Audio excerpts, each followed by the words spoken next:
Hello, world! Dave here, you may call me mowdownjoe. Welcome back to Let's Play Penny Arcades on the Rainslick Precipice of Darkness, episode 4! Jeez Louise, that is the longest title I've ever done, and I can't believe I managed to pull off the whole auctioneer's voice while doing that. So I kind of hinted at this last episode, but I kind of got distracted with the Doctor Missing Number. But hey, Raleigh! This looks... Actually, it looks like the exact same map layout that they had in the Cthulhu Saves the World, which is nice! I gotta give them credit for that. I gotta give them credit where credit's due for small things, nice things, simple things. Things that I can't help but enjoy. But anyway, let's just give these guys a look over. I'm sure we're familiarized with these guys from Cthulhu Saves the World, if anything, so probably no major threat here. Probably just good old power-up dive bomb. Actually, come to think of it, if I can have just a bit of fun with this, nature lover to crouch upon, a quick taunt over, and he's gonna smoke a cigar and then just burn these bastards alive.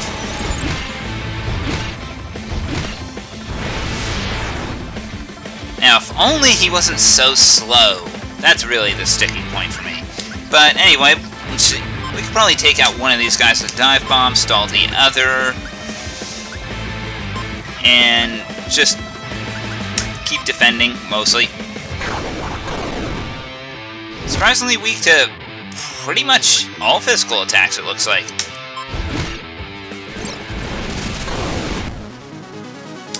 Well, they're just weak to everything, so I guess this will be a... Too bad enemies don't respawn in this game. I mean, they didn't in the last game, but at least you had the Coliseum for grinding if you really wanted to. Crouch upon its chortle. Nice. And Rager from the Brodent. Mind if I check those out really quick, like? Let's see. Chortle, stuns, and interrupts. Wow.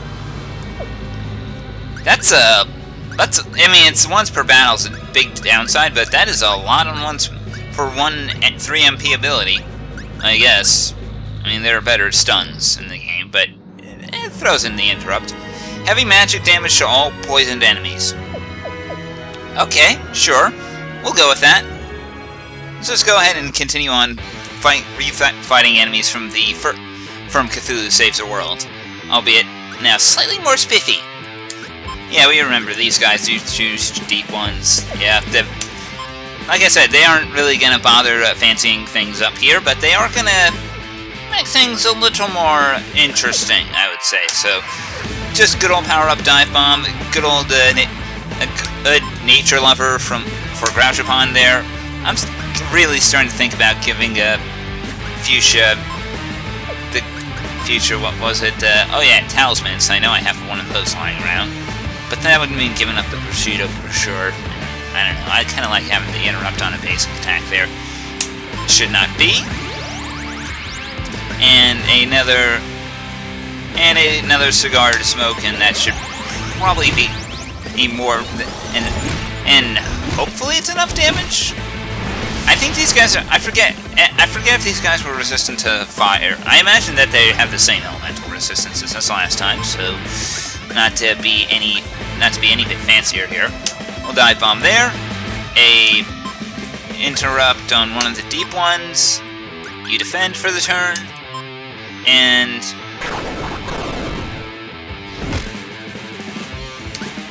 good old Blizzard 2 again for the save. It's really a little ridiculous at this point. Ooh, spooky pills. I'm guessing those are like the Grue Jerky is probably like the low-level version of that. Yeah. So let's go ahead and add these spooky pills to the equation here. I'm starting to think maybe I could actually have a little bit of fun with the Goozer there. Okay, this isn't the exact same layout. I'm trying to remember where all the treasure was. Then again, I accidentally did most of this. Oh yeah, nightmares. These bastards. They were the most annoying things, if I recall correctly here, so... yeah. Hopefully, we'll actually be able... hopefully we'll be able to actually take them out in a reasonable time frame. But for now, let's just go ahead with and beef Groucho Pond up to ludicrous amounts of damage, and then just let loose the old-fashioned way. And hopefully Groucho Pond doesn't die. Yeah, that's going to be an issue.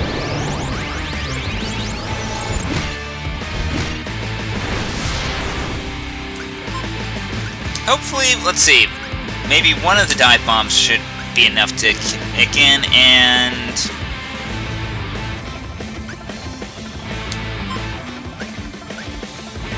interrupt there. Defend.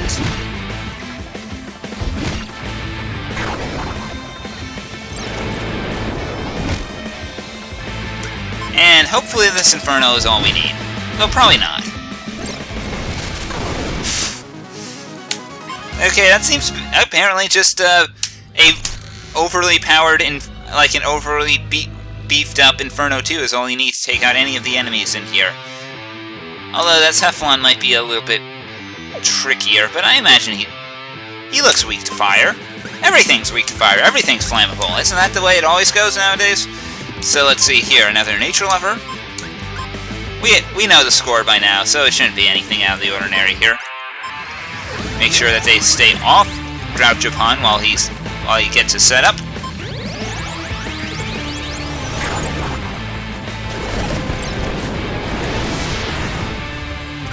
Might not happen exactly as planned. Oh well.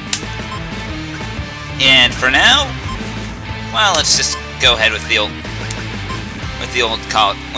same setup we've had before. And oh wow, those guys are actually resistant to, well, I don't know if it's magic or just fire.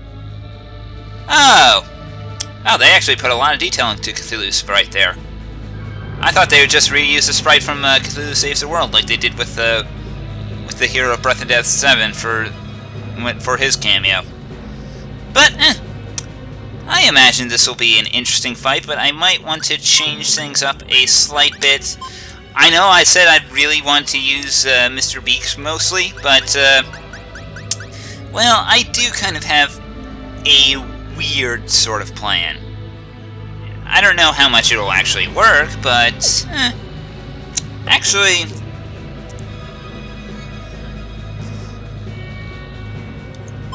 how much is no, not Catsby, Twisp. I keep getting them confused. Surprisingly, Mr. Beaks has a little bit more offense than Twisp. Actually, now that I think of it, I want to make sure that everyone has the right team makeup. Yes, good. I have Twisp using Gabe there, so just an idea that I thought I might want to execute on for the first couple of turns here is that actually use Switch as an Energite of sorts. So that's it might not work, but I could give it a try.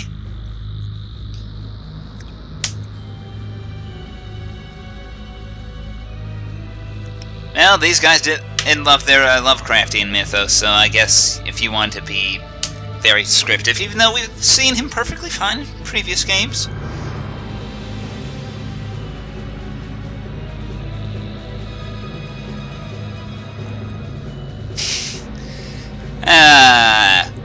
Very clever. Oh, all allies are stunned at the beginning of the battle? That's stupid. Well then, I wonder what would happen if I did some switching here. Well, actually, if I switched out Groucho Pond for Catsby here. Yep, still same thing here. Alright, this is gonna suck a bit, but I could run, but let's not. Let's just see what kind of offense they get for the first attack. Nothing too bad. That hurt a little bit, but I feel like we could survive a couple more rounds. So let's. So my plan again was just to kind of switch it was to use a switch to kind of get us off on the right foot here, and hopefully, we'll just have her defend for the turn and make sure that he actually taunts everyone onto her. So Mr. Beaks goes out for Twisp. Get there. Wow, that is actually that is probably the most obnoxious thing that we have going for us right here. So, focused hug? Well, we can't do a hug everybody, and there's really no reason to bother with that. So let's just call Skeleton. A hug, like I said, make sure everyone needs a hug right about now, because ouch. And forced empathy onto... pause is mostly fairly simple, but I think we'll be okay for now. Probably want to put that forced empathy on the healer there, because, you know, she's going to be a nuisance. Alright, with that done now, hopefully this should be enough for us to actually start going full force here. So let's just, well, let me see. Revive. I should have used the purge, come to think of it, but I guess we'll just have him defend for the turn. Another hug on the Infinitoad. He seems to be doing a good job tanking, and right now a powered up. And next turn I'm just gonna go in with the Devil Knuckle, I think. So. Can he Tongue Lash? No, Infinitoad still needs another turn or so, so... just defend. And... a Blizzard should be alright.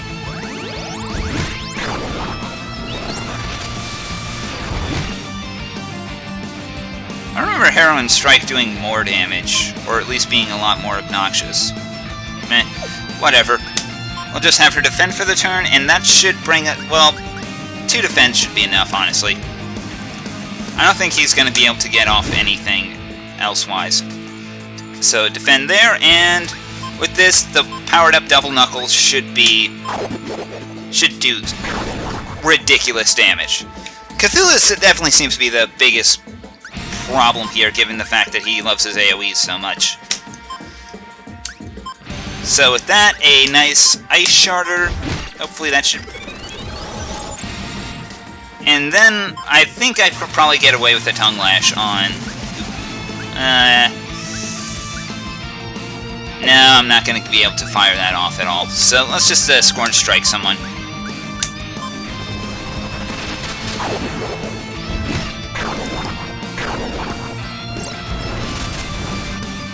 No, that hasn't been quite what I was looking for there, but at least this is a mostly easy battle, I feel like.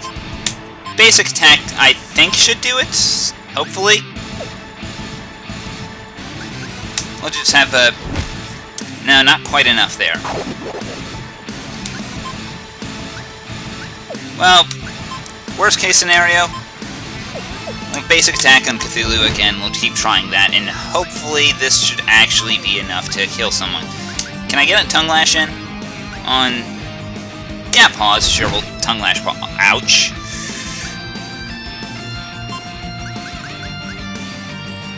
Well, it's not going to do enough, but sure, we'll go ahead with that. And, Decap... Umi...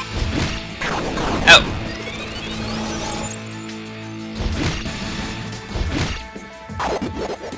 Well, they aren't doing enough damage to make me worry, but I am still a little bit edgy, to say the least, so... Umi's almost down. I think we could probably, although a little bit of healing probably would not be a bad thing. Let's potion up Catsby there, and a hug for the Infinitoad.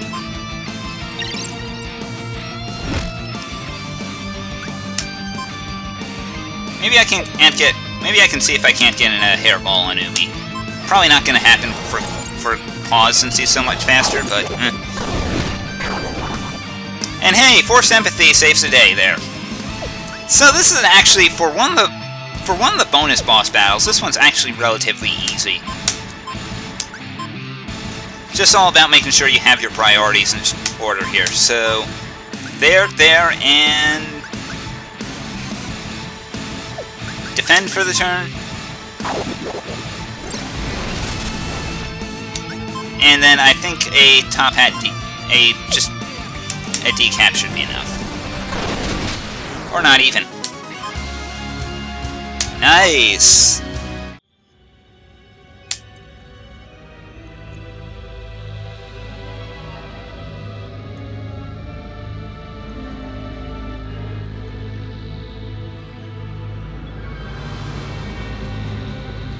Alright, so now we actually have Cthulhu in our party, so I imagine mostly the same skills as the last game, I think. Yeah, okay, well, Insanity Strike is now an interrupt, and he seems like he has a lot of really nice dark-type attacks. Well, not really. That is probably the most painful passive in the game, though.